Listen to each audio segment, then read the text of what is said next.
जय Hind. Welcome to help kit. Now इस video में हम डिस्कस करेंगे इंडियन पॉलिटी एंड कॉन्स्टिट्यूशन, भारतीय राज्य व्यवस्था एंड संविधान। सबसे पहले हम समझेंगे संविधान क्या होता है। संविधान अगर हम देखें कि संविधान एक नियमों का समूह होता है जिससे सरकार शासन व्यवस्था को सुचारू रूप से चलाती है। संविधान को समझने के लिए हम एक उदाहरण के माध्यम से इसे समझेंगे। जैसा कि आप जानते हैं, क्रिकेट एक प्रकार का खेल है। शायद ही कोई ऐसा व्यक्ति हो जो क्रिकेट से परिचित ना हो। क्रिकेट में यदि बॉलर बॉल को फेंकता है तथा बैट्समैन क्रीज लाइन से आगे बढ़कर बॉल को खेलने की कोशिश करता है, यदि बॉल मिस हो जाती है तो पीछे विकेट कीपर स्टंपिंग कर देता है तो बैट्समैन आउट माना जाएगा। यदि वह बॉल नो बॉल हो तो बैट्समैन आउट नहीं माना जाएगा। यह क्रिकेट का नियम है। इसी प्रकार वॉलीबॉल, हॉकी, कैरम बोर्ड आदि कई प्रकार के खेलों का एक नियम होता है जिससे इन खेलों के बीच में हमें एक फर्क पता चलता है। इसी प्रकार हमारे समाज में भी कुछ मूलभूत नियम होते हैं जिसे समाज का स्वरूप तय होता है तथा अलग अलग समाज के बीच में हमें फर्क पता चलता है। बड़े समाजों में अलग अलग समुदाय के लोग एक साथ रहते हैं। जो बड़े समाज होते हैं उनमें अलग अलग समुदायों के लोग एक साथ रहते हैं तथा उनमें आम सहमति के माध्यम से नियम तय होते हैं। पर आधुनिक देशों में यह सहमति एक लिखित रूप में पाई जाती है। जिस दस्तावेज में यह नियम लिखे जाते हैं उन्हें हम संविधान कहते हैं। भारत का भी अपना एक संविधान है जो लिखित रूप में है, जिसे हम भारतीय संविधान कहते हैं। अमूमन देखा जाए इस संविधान क्या होता है। संविधान एक तरह से एक नियमों का समूह होता है जिससे व्यक्ति को और सरकार को सीमित किया जाता है और राज्य का या देश का शासन चलाया जाता है। यहाँ हम देखेंगे अब आगे संसद के अधिनियम। संसद के अधिनियम क्या होते हैं। Act of parliament. जैसे कि हमारे देश में द्विसदनी व्यवस्था है। हमारे देश में यदि कोई नए कानून बनाना हो तो वह संसद बनाती है। संसद के पास यह पावर है कि वह नए कानून बना सकती है, पुराने कानून में कुछ बदलाव कर सकती है। इसे हम एक्ट ऑफ पार्लियामेंट कहते हैं। इसे हम संसद के अधिनियम कहते हैं। जैसे अभी रिसेंट में कृषि कानून बना है और वो पास भी हो गया है, पर इसका विरोध भी होता है। जनता के द्वारा इसका विरोध हो रहा है। इसके बारे में हम बात नहीं करेंगे। आगे हम समझते हैं न्यायपालिका के निर्णय क्या होते हैं। हमारे देश में सबसे बड़ी न्यायिक संस्था किसे माना जाता है। सुप्रीम कोर्ट को। सुप्रीम कोर्ट के अधीन हाई कोर्ट आता है। हाई कोर्ट के अधीन डिस्ट्रिक्ट कोर्ट आता है। डिस्ट्रिक्ट कोर्ट में दो मामले होते हैं, एक सिविल मामले होते हैं जिन्हें हम दीवानी मामले कहते हैं, एक क्रिमिनल मामले होते हैं जिसे हम क्राइम वाला जैसे मामला हुआ, जैसे मर्डर हुआ, चोरी हुआ, डकैती हुआ, लूट हुई, ऐसे मामले आते हैं। सिविल मामले में जैसे घरेलू मामले, डोमेस्टिक मामले आते हैं। जैसे हमारे देश में हाई कोर्ट कोई निर्णय देती है किसी मुद्दे पर तो सुप्रीम कोर्ट उस निर्णय को रद्द कर सकती है। सुप्रीम कोर्ट के पास यह पावर होता है और सुप्रीम कोर्ट चाहे तो हाई कोर्ट के नियम में कुछ बदलाव भी कर सकती है। अल्टीमेट हम कहें तो सुप्रीम कोर्ट के पास पावर ज़्यादा है। सुप्रीम कोर्ट जो है वह केंद्र में होती है, हाई कोर्ट जो है ज़्यादातर राज्यों में हाई कोर्ट होता है। न्यायपालिका के निर्णय क्या मतलब है, यदि संसद कोई कानून बनाती है, यदि वह संविधान का उल्लंघन करता है वह कानून, तो न्यायपालिका उस नियम को रिजेक्ट कर सकती है। न्यायपालिका को यह शक्ति जो है संविधान हमारा देता है। जैसे संविधान का एक एग्जाम्पल देखें हम, पश्चिम बंग खेत मजदूर समिति वर्सेस पश्चिम बंगाल राज्य केस। ये आया था 96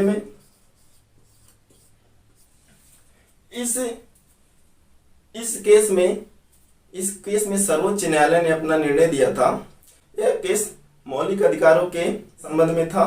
इसमें क्या कहा गया था? इस केस में एक व्यक्ति जिनका नाम था हाकिम शेख, जो एक शाम ट्रेन में अपनी यात्रा कर रहे थे। यात्रा के दौरान वह ट्रेन से गिर गए। ट्रेन के गिरने के कारण उनके सिर में काफ़ी चोट आई। वह उन्हें अस्पताल में ले जाया गया। अस्पताल में ले जाने के बाद वहाँ पर अस्पताल में उन्हें भर्ती नहीं किया गया, क्योंकि वहाँ पर कोई बेड खाली नहीं था। वह एक सरकारी अस्पताल था। फिर उन्हें दूसरे सरकारी अस्पताल में ले जाया गया, कोलकाता के।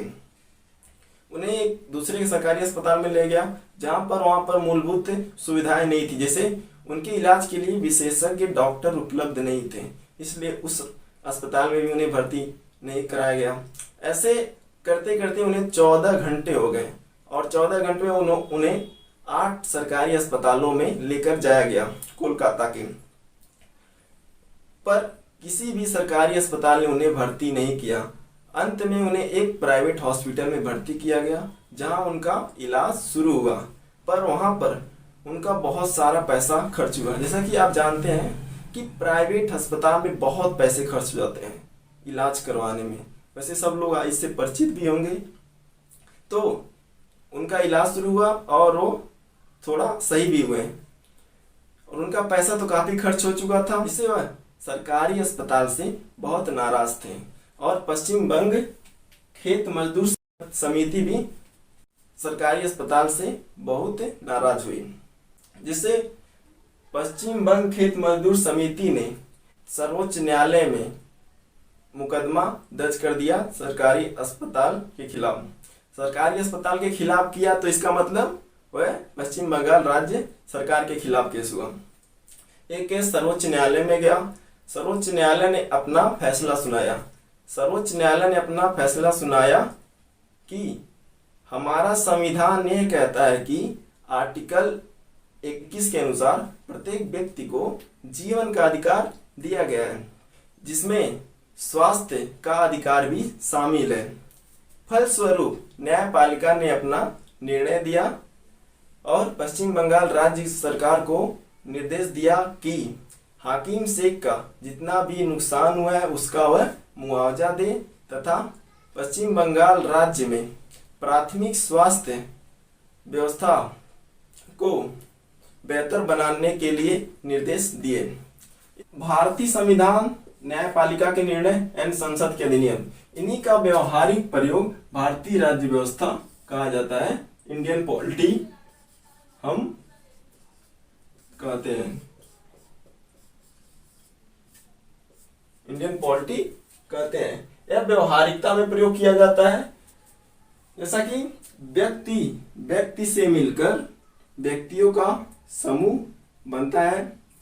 व्यक्तियों के समूह से ही समाज का फॉर्मेशन होता है, एक समाज का निर्माण होता है। लेकिन प्रॉब्लम ये आती है कि समाज में क्या सभी के विचार एक समान होते हैं? आपने देखा होगा, एक चाय की दुकान पे भी आप जाएंगे तो वहाँ पर अनेक प्रकार के लोग बातें करते हैं। किसी के भी विचार जो है एक समान नहीं होते हैं। कोई कहता है ये सरकार अच्छी है, कोई कहता है ये सरकार अच्छी है, कोई कहता है ये नियम अच्छा है, ये नियम गलत है, ये नियम हमारे लिए बेकार है। जैसे आरक्षण के मुद्दे पे भी बात होती है। तो इन समाज में जो है लोगों के विचारों में मतभेद होता है, जिसे हम कहते हैं कन्फ्लिक्शन ऑफ थॉट। इन्हीं विचारों को दूर करने के लिए हमें एक पॉलिटिकल स्ट्रक्चर की आवश्यकता होती है, जिसे राजनीतिक संरचना कहते हैं। इस राजनीतिक संरचना का संबंध जो है वह राज्य से होता है। यहाँ पर राज्य का मतलब ये नहीं है यूपी, बिहार, झारखंड, छत्तीसगढ़ से। यहाँ राज्य का मतलब देश होता है। राज्य का मतलब देश से है, क्योंकि राज्य का संबंध देश से होता है। देश का अपना परिभाषा नहीं होता है, राज्य का अपना एक परिभाषा होता है। राज्य का अपना एक परिभाषा, राज्य कौन हो सकता है? जैसे चाइना एक राज्य है, अमेरिका एक राज्य है, ब्रिटेन एक राज्य है। ये हमारे देश को बोला जाए हमारे देश का हेड ऑफ स्टेट कौन है, यानी कि भारत का राष्ट्राध्यक्ष कौन है, तो प्रेसिडेंट है, हमारा राष्ट्रपति होता है। तो यहाँ राज्य का मतलब देश से होता है। राज्य होने के लिए, किसी भी देश को राज्य होने के लिए कितने एलिमेंट की आवश्यकता होती है? 4 एलिमेंट की आवश्यकता है। 4 एलिमेंट या तत्व आवश्यकता होती है। सबसे पहले उसकी एक जनसंख्या होनी चाहिए, उसका एक क्षेत्र होना चाहिए, वह संप्रभुता होना चाहिए और उसका एक सरकार होना चाहिए। यदि इन चारों में से कोई भी एक नहीं है तो वह देश राज्य नहीं है। जैसे हम देखते हैं, एक भारत का अपना एक जनसंख्या है, भारत का एक अपना भूभाग भी है, एक क्षेत्रफल भी है और भारत एक संप्रभु राष्ट्र भी है। यहाँ संप्रभु राष्ट्र को हम समझेंगे, किसी देश का आंतरिक व बाहरी अधिकार जो क्षेत्र उसका होता है, उसमें अल्टीमेट निर्णय लेने का जो अधिकार होता है उस देश का ही होता है। उस देश में किसी और देश का निर्णय लेने का अधिकार नहीं होता है। इसे हम संप्रभुता कहते हैं। जैसे भारत 26 जनवरी 1950 को एक संप्रभु राष्ट्र बन चुका था, क्योंकि उस दिन हमारे देश के राष्ट्रपति डॉक्टर राजेंद्र प्रसाद बन चुके थे। उससे पहले हमारे देश में जो निर्णय लेने का अधिकार था वह ब्रिटिशर के पास था। जैसे ब्रिटिशर जो है हमारे देश में लगभग 150 सालों तक शासन किए थे और अल्टीमेट जो शक्ति थी, कोई भी निर्णय लेने का अधिकार था, वो ब्रिटिशर के पास ही था। संप्रभुता को समझने के लिए हम एक उदाहरण लेते हैं। जैसे हम तिब्बत के बारे में उदाहरण लेते हैं। तिब्बत में क्या है? तिब्बत का एक अपना जनसंख्या है, तिब्बत का एक अपना क्षेत्र भी है, तिब्बत का एक अपना सरकार भी है, वह दलाई लामा के रूप में। पर तिब्बत जो है वो संप्रभु नहीं है, क्योंकि तिब्बत पर जो अल्टीमेट जो निर्णय लेने का अधिकार है वह चाइना के पास है। इसलिए तिब्बत एक राज्य नहीं है और राज्य नहीं है। आगे हम देखते हैं सरकार। सरकार क्या होती है? सरकार जो होती है वह नियमों के अनुसार काम करती है। सरकार जो होती है वो नियमों के अनुसार काम करती है। ये नियम कहाँ पर लिखे हैं? यह नियम हमारे संविधान में लिखे गए हैं और संविधान में नियमों के अनुसार ही सरकार काम करती है। जैसे हमारी कार्यपालिका, विधायिका और न्यायपालिका, यह सरकार के 3 महत्वपूर्ण अंग हैं। आगे हम सरकार के बारे में बात करेंगे। सरकार जो होती है वह नियमों के अनुसार कार्य करती है। वह नियम कहाँ लिखे रहते हैं? वह नियम संविधान में लिखे रहते हैं। पर हम यहाँ देखेंगे व्यक्ति और सरकार। यदि व्यक्तियों को ज़्यादा पावर दे दिया जाए संविधान में तो व्यक्ति जो है वह अराजक हो सकता है। यदि सरकार को ज़्यादा पावर दे दिया जाए तो सरकार इन व्यक्तियों का शोषण कर सकती है। इन्हीं के संतुलन को ही हम संविधानवाद कहते हैं। इनको संतुलित करने के लिए ही, इन व्यक्ति और सरकार को संतुलित करने के लिए हमें संविधान की आवश्यकता पड़ती है। इनके संतुलन को ही हम संविधानवाद कहते हैं। संविधानवाद किसकी बात करता है? संविधानवाद विधि का शासन की बात करता है। संविधानवाद सीमित सरकार की बात करता है। संविधानवाद मनमाना शासन नहीं होना चाहिए। विधि के शासन का मतलब क्या है? विधि के शासन यह कहता है कि जो कानून होगा वह एक समान होगा, यानी कि देश में रहने वाले सभी व्यक्तियों पर जो भी कानून है वह समान रूप से लागू होगा, चाहे वह प्रधानमंत्री हो, चाहे वह राष्ट्रपति हो, चाहे वह एक IAS अधिकारी हो, चाहे वह जज ही क्यों ना हो। सबके लिए शासन जो है, जो भी कानून का नियम है वह समान रूप से लागू होगा। यदि कोई भी व्यक्ति मर्डर करता है, चाहे वो राष्ट्रपति ही क्यों ना हो, तो उस पे भी 302 का धारा लगेगा और जो भी कानून में नियम है वह प्रक्रिया अपनाई जाएगी और उसको भी सजा होगी। विधि का शासन का मतलब यही है कि यहाँ पर राजा हो चाहे प्रजा हो, सबके लिए कानून एक समान होगा। भारत में इस व्यवस्था का ही पालन किया जाता है। आगे सीमित सरकार के बारे में हम आगे बात करेंगे। अभी सीमित सरकार का मतलब ऐसा नहीं है कि सरकार के पास असीमित पावर है। सरकार के पास जो है वह सीमित शक्तियाँ हैं, वो असीमित नहीं है। आगे हम सीमित सरकार के बारे में बात करेंगे। मनमाना शासन। मनमाना शासन का मतलब क्या है? जो सरकार शासन व्यवस्था लागू करती है वो ऐसा नहीं है कि वह मनमाना शासन होना चाहिए, मतलब जो मर्जी करे वह सरकार कानून बना दे और जनता पे लागू कर दे। संविधानवाद में ऐसा नहीं होता है। ऐसा राजतंत्रीय व्यवस्था में हो सकता है, उसमें तानाशाही हो सकती है।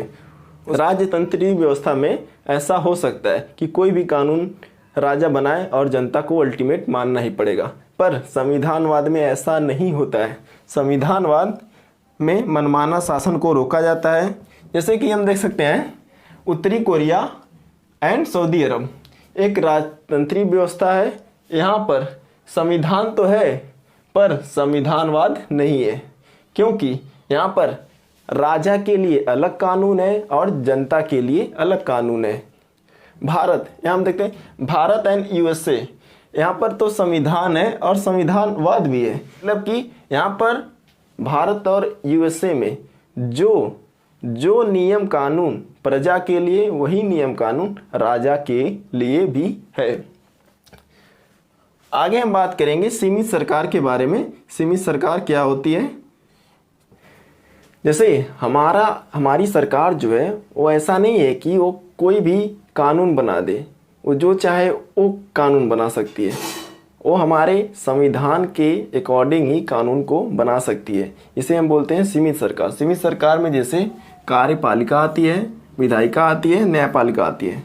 कार्यपालिका कानूनों को लागू करने का कार्य करती है। यदि विधायिका कोई कानून बनाती है तो लागू करने का कार्य कार्यपालिका करती है, तथा नीतियों को बनाने का कार्य भी कार्यपालिका के पास होती है। विधायिका जो है वह कानूनों को बनाती है। जैसे केंद्र की विधायिका अलग है एंड राज्य की विधायिका अलग है। केंद्र की विधायिका जैसे संसद हमारी कोई कानून बनाती है तो उसको लागू करने का अधिकार कार्यपालिका के पास होता है, उसे लागू करने का कार्य कार्यपालिका करती है। यदि विधायिका कोई ऐसा कानून बनाती है जो मूल संविधान का उल्लंघन करती है तो न्यायपालिका उस कानून को रद्द कर सकती है। यदि कोई संविधान में संशोधन करना हो तो विधायिका उसमें संशोधन कर सकती है संसद के द्वारा।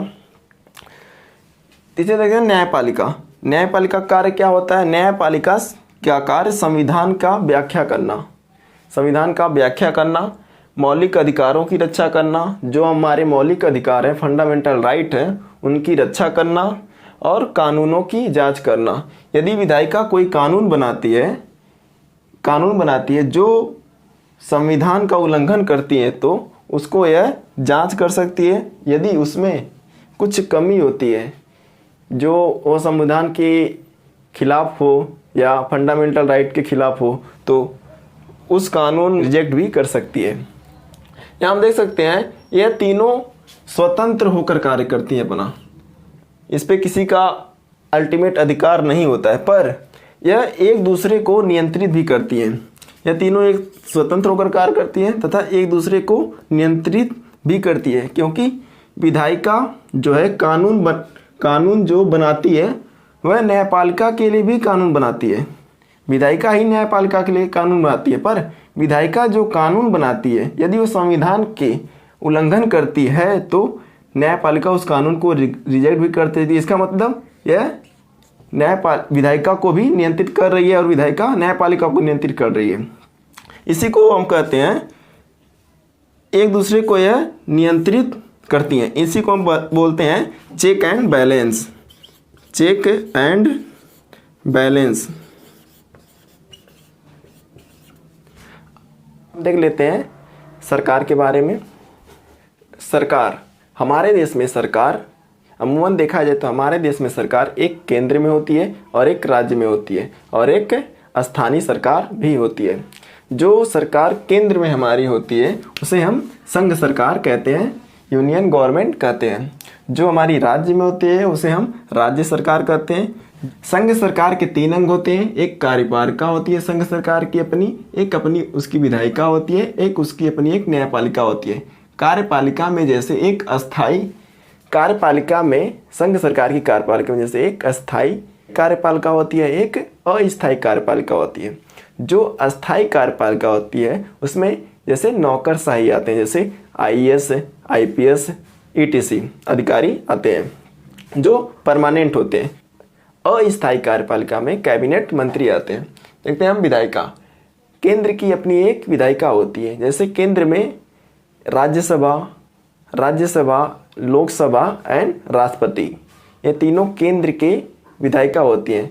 इनके द्वारा ही किसी कानून को ही बनाया जाता है, इन्हीं के द्वारा ही कोई कानून बनाया जाता है। आगे हम देखेंगे केंद्र की न्यायपालिका।